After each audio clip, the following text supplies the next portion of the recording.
পারমাণবিক বোমার ব্যবহারের ফলে পৃথিবীর উষ্ণায়নও বৃদ্ধি পেয়েছে। শব্দ দূষণ, জল দূষণ, মাটি দূষণের ফলে মানুষের শারীরিক ও মানসিক নানা ক্ষতির সাথে সাথে আমাদের পরিবেশ বসবাসের অনুপযোগী হয়ে উঠেছে। এই অব্যবস্থা থেকে মুক্তির উপায় খুঁজতে নানা রকম প্রকল্পের সূচনাও হয়েছে। স্বচ্ছ ভারত অভিযান তার মধ্যে উল্লেখযোগ্য। 2014 সালের 2 অক্টোবর থেকে শুরু হওয়া এই প্রকল্পের বাস্তবায়নে যে সমস্ত কার্যসূচি গ্রহণ করা হয়েছে তার মধ্যে অন্যতম যেখানে সেখানে মলমূত্র ত্যাগ না করা, প্রতিটি পরিবারে শৌচাগার নির্মাণের সাথে সাথে বিদ্যালয়, অঙ্গনওয়াড়ি কেন্দ্র, স্বাস্থ্যকেন্দ্র, উপস্বাস্থ্য কেন্দ্র, এমনকি বাজারে, বাসস্ট্যান্ডে, হাসপাতালে, রেল স্টেশনেও শৌচাগার নির্মাণ করতে হবে। খাবার আগে ও পরে ভালোভাবে সাবান দিয়ে হাত পরিষ্কার করা, শহরে গ্রামে সর্বত্র জঞ্জালমুক্ত রাখাও স্বচ্ছ ভারত অভিযান কর্মসূচির অন্তর্গত। আসুন 2024-এর প্রায় শেষ প্রান্তে দাঁড়িয়ে যখন আমরা 2025 অর্থাৎ নতুন বছরকে সামনে রেখে নানা রকম শপথ গ্রহণ করি বা যাকে আমরা রেজলিউশন বলে থাকি, নতুন বছরের রেজলিউশন আমাদের হোক আমাদের সমাজকে, আমাদের পরিবেশকে আমরা সুস্থ করে তুলব। আমরা সবাই এক সুন্দর পৃথিবী রেখে যাব আমাদের আগামী প্রজন্মের জন্য।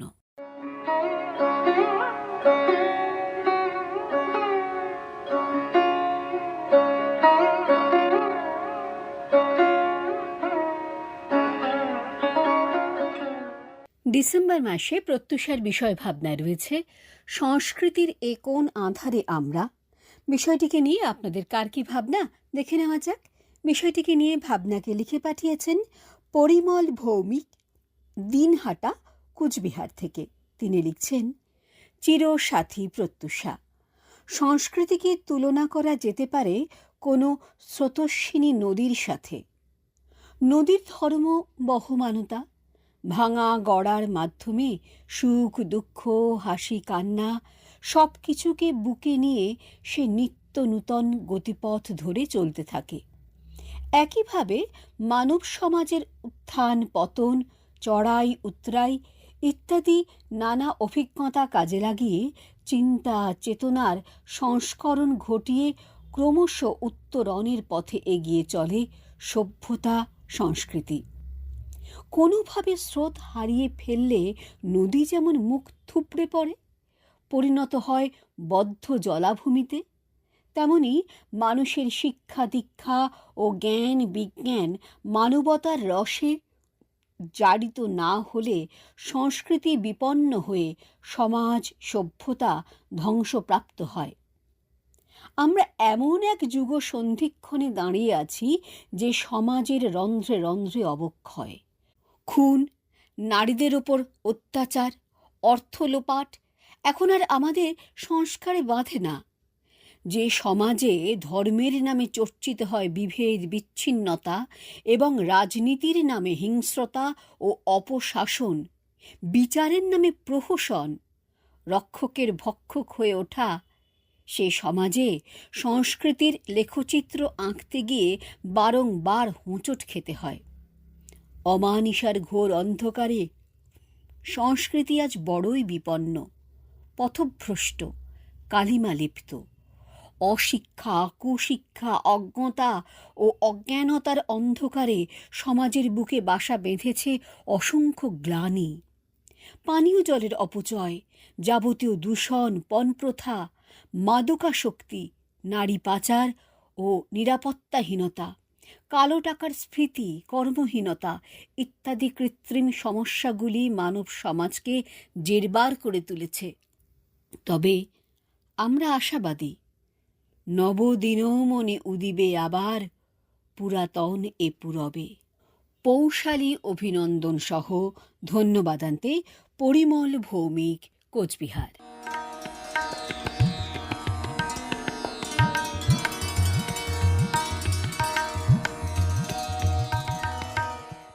ডিসেম্বর মাসের বিষয় নিয়ে এবারের ভাবনা লিখে পাঠিয়েছেন শিপ্রা লাহিড়ী, বিপিন পাল সরণি, কলেজ পাড়া, শিলিগুড়ি থেকে। প্রিয় প্রত্যুষা, আমাদের সংস্কৃতির বৈশিষ্ট্যের মধ্যে রয়েছে যোগাযোগ, বিশ্বাস, মূল্যবোধ, শিষ্টাচার, আচার অনুষ্ঠান, পোশাক, উৎসব, ভাষা, ধর্ম, সঙ্গীত, নৃত্য, স্থাপত্য, খাদ্যশিল্প। কিন্তু আজ আমরা এই সমস্ত মূল্যবান শব্দগুলোকেই ভুলতে বসেছি, কারণ বিশ্বাস হারিয়েছে।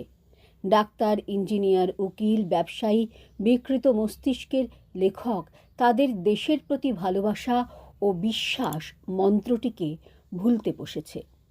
নিজেদের মূল্যবোধকেও ধরে রাখতে পারছি কই? শিষ্টাচার বলতে গেলে বলতে হয় সে তো ধামাচাপা পড়ে গেছে মাটির তলায়। তবে আচার অনুষ্ঠান বেড়েছে অনেক।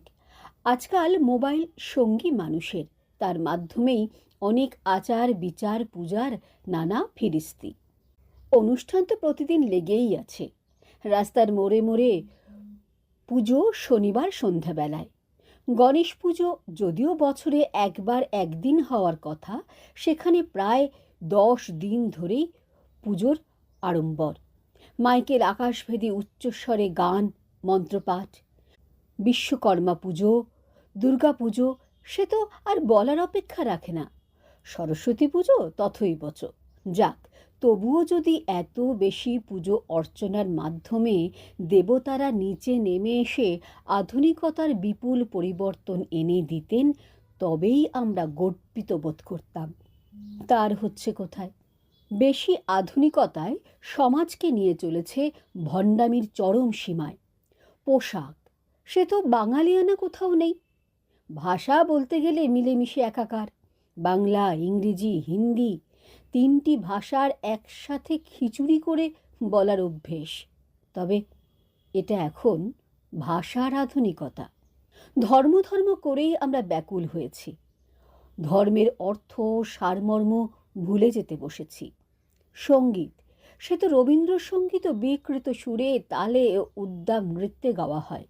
প্রাচীন স্থাপত্য ছাড়া এখন নতুন স্থাপত্য বলতে গেলে কিছুই যেন নেই, সবই মলিন।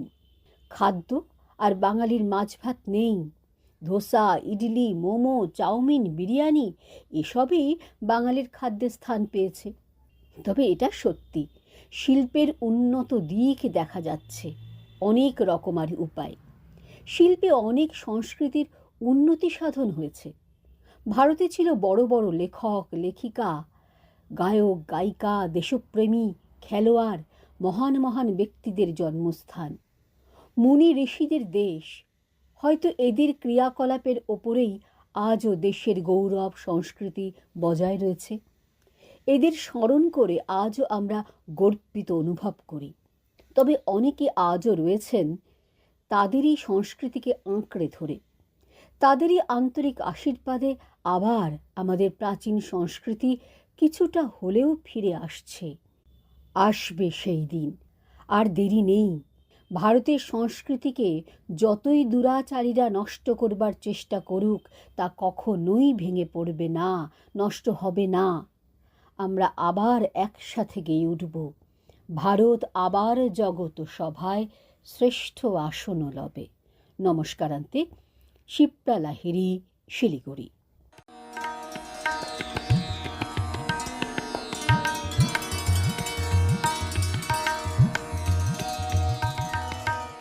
এবারের ভাবনা লিখে পাঠিয়েছেন কুচবিহার রবীন্দ্রনগর বামা কুটির থেকে চন্দন কুমার সরকার। তিনি লিখছেন, প্রিয় প্রত্যুষা, আমাদের দেশ ভারত এক সুপ্রাচীন, সুসভ্য ও সুমহান দেশ। জ্ঞান বিজ্ঞানের পীঠস্থান, আর শিক্ষা বা চর্চা দ্বারা লব্ধ বিদ্যা, বুদ্ধি, শিল্পকলা, রুচি, রীতিনীতি, কৃষ্টি ইত্যাদির উৎকর্ষ সাধনই হল সংস্কৃতি। ভারতীয় সংস্কৃতি জগৎ সেরা, যে কোনো সভ্য ও উন্নত দেশের অনুকরণীয়। কত বিচিত্র জাতি পারস্পরিক সংহতির সূত্রে আবদ্ধ হয়ে একত্রে অবস্থান করেছে। পৃথিবীর বিভিন্ন প্রান্তের শিক্ষার্থীরা ও জ্ঞান পিপাসুরা এখানে এসেছে। উদ্দেশ্য ভারতীয় শিক্ষা সংস্কৃতিতে গবেষণা ও ও জ্ঞানার্জন। এই হলো আমাদের প্রাচীন ভারতের ঐতিহ্য ও সংস্কৃতি, যা সত্যি গর্ব করার মতো। দুঃখ হয় আজ আমরা ভারতবাসী আমাদের প্রাচীন ঐতিহ্য ভুলতে বসেছি।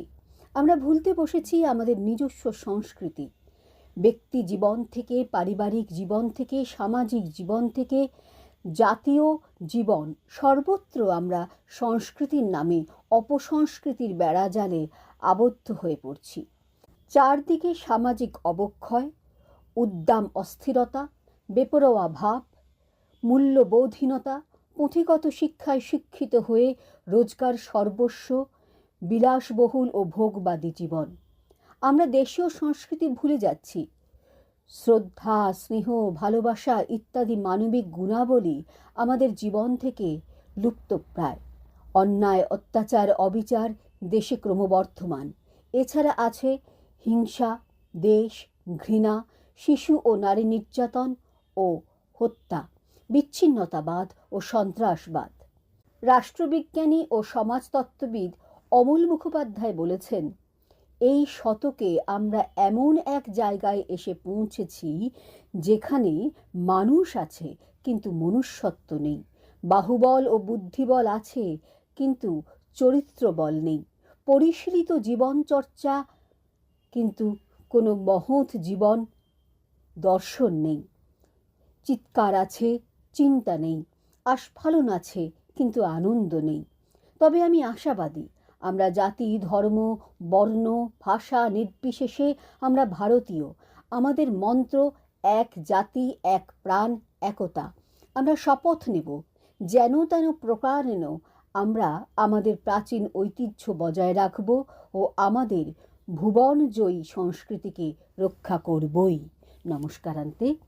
চন্দন কুমার সরকার, কোচবিহার।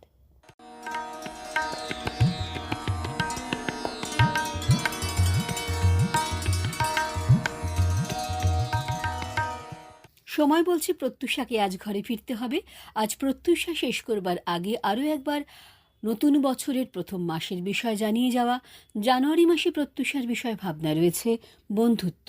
বিষয়টিকে নিয়ে আপনার ভাবনাকে লিখে পাঠান প্রত্যুষার দপ্তরে। প্রত্যুষাকে আজ এখানেই বিদায় দিন। প্রত্যুষা আবার আগামী প্রত্যুষে। নমস্কার।